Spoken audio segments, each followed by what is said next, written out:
Hello friends, আমি অর্পিতা। আজ চলে এসেছি নতুন একটা ভিডিও নিয়ে তোমাদের সাথে। তো আজকের আমি মাটনের ঝোল রেসিপি করেছি, যেহেতু আজকে সানডে, তো সানডে স্পেশাল মাটন ঝোল। তো সেটাই রেসিপিটা তোমাদের সাথে শেয়ার করব। দেখো, তোমরা যদি ভালো লাগে অবশ্যই লাইক করবে, কমেন্টস করবে। আমি তোমাদের কমেন্টসের অপেক্ষায় থাকবো। তো ফার্স্টে আমি মাটনটাকে ভালো করে ধুয়ে পরিষ্কার করে দই দিয়ে ম্যারিনেট করেছি। এটা আমি কালকে রাতে ম্যারিনেটটা করে রেখেছিলাম। তো আমি তোমাদের মাটনটা ওই জন্য দেখাতে পারলাম না। সকালে উঠে আমি মাটনটাকে বার করেছি। তো ম্যারিনেশন করা আমার মাটন দেখতে পাচ্ছ, 1 কেজি মাটন নিয়েছি।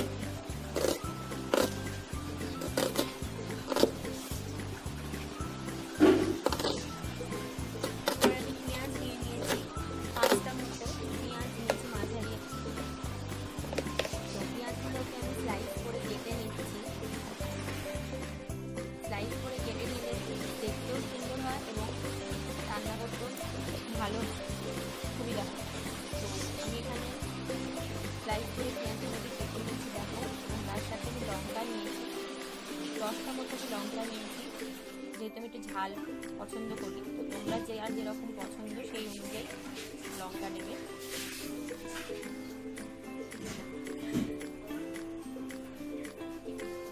এরপরে আমি রসুন, আদা এগুলো নিয়েছি।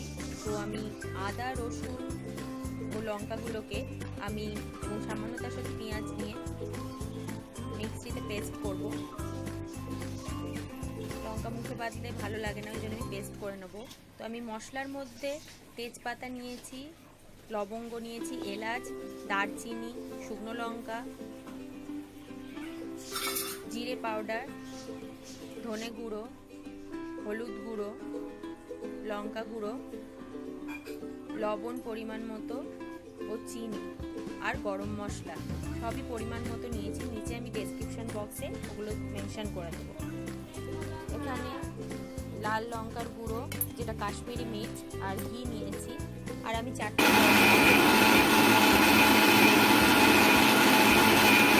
সমস্ত মশলা আমি এটা পেস্ট করে নেবো মিক্সিতে। তো চলো পেস্ট করে নিই। পেস্টের পর আমি রান্নাটা শুরু করব।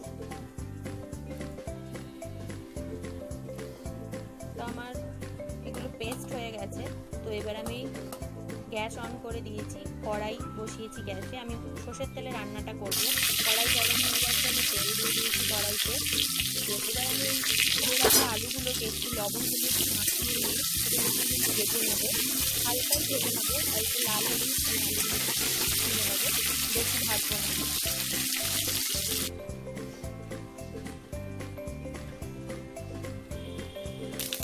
আলু ভাজা আমার হয়ে গেছে, আলুগুলোকে আমি ভেজে নিয়েছি। দেখো, মোটামুটি হালকা লাল হয়েছে।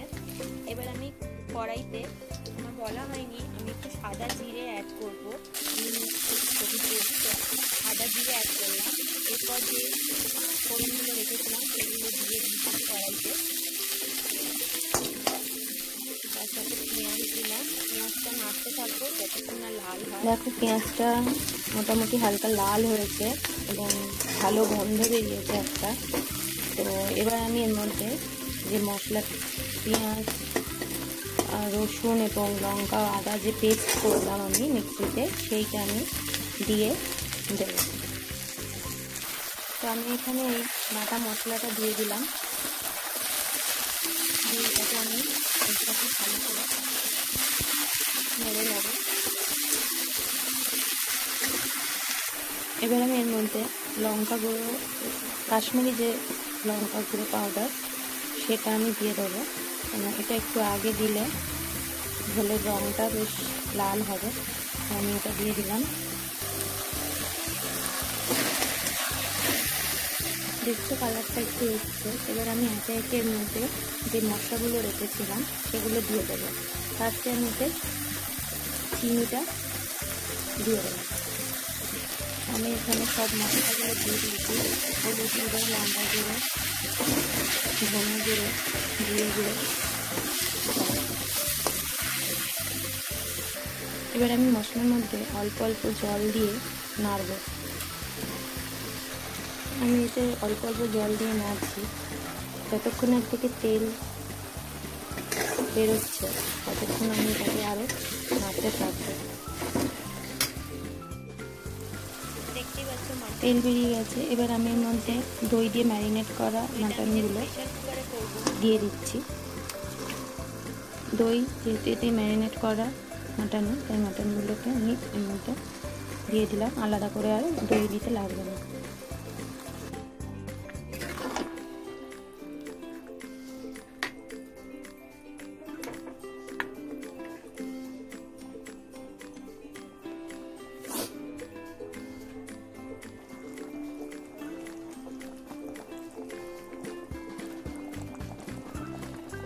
দেখছো তোমরা মাংস ফুটছে। আমি এখানে মাংসটাকে কিছুক্ষণ কষিয়ে নেব। এর থেকে তেল দেওয়া হওয়া অবধি এটা মাংসটা কষতে থাকবো।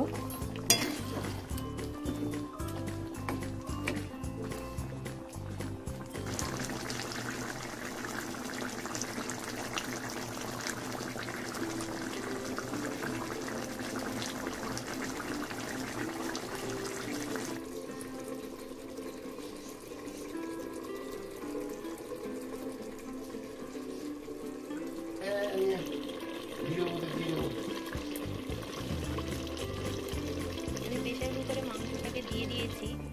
কড়াইতে কষে মাংসটা প্রেশার কুকারে হবে, তাই প্রেশার কুকারে আমি দিয়ে দিয়েছি। আলুগুলো দিয়ে দিলাম। প্রেশার কুকারের মধ্যে জল দিয়ে দিয়েছি। মাংসটা যেহেতু ঝোল হবে তাই একটু জল বেশি দিয়েছি।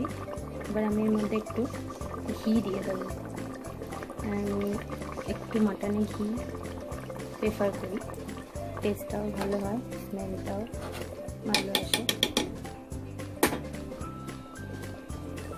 এবার আমি প্রেশার কুকারে ঢাকনা বন্ধ করে দিয়ে সিটি দিয়ে দেবো। আমি খুব বেশি সিটি দেবো না, 4টে মতো দেবো, যেহেতু দই দিয়ে ম্যারিনেট করা ছিল তো অনেকটাই ওটা সফট হয়ে গেছে। তো 4টে সিটি আমি দিয়ে দেবো। প্রেশারের ঢাকনা আমি বন্ধ করে দিয়েছি, সিটি করার অপেক্ষা। তাহলে আমার মাংস রেডি হয়ে যাবে। আমার মাটন রেডি, সিটি পড়ে গেছে। প্রেশার কুকারের ঢাকনাটা খুললাম, দেখো কেমন হয়েছে আমার মাটনের ঝোলটা। দেখতে ভালো লাগছে, কালারও এসছে। তো আমি পরে তোমাদের এটা একটা বাটিতে নিয়ে সার্ভ করে আমি দেখাচ্ছি। ওকে, চলো।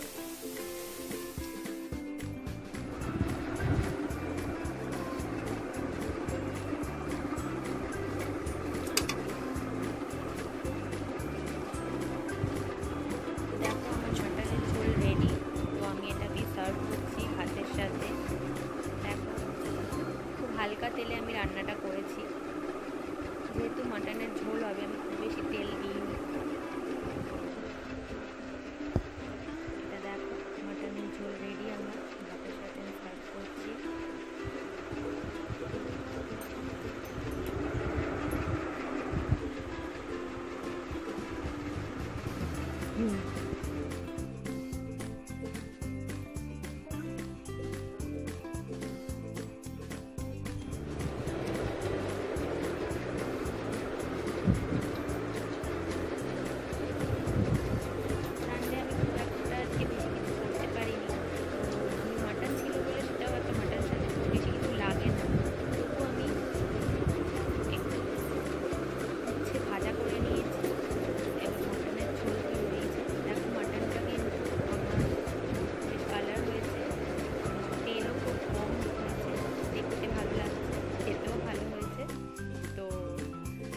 এছাড়া আমি একটু আমড়ার চাটনি করেছি, তো এই রেসিপিটা আমি তোমাদের পরে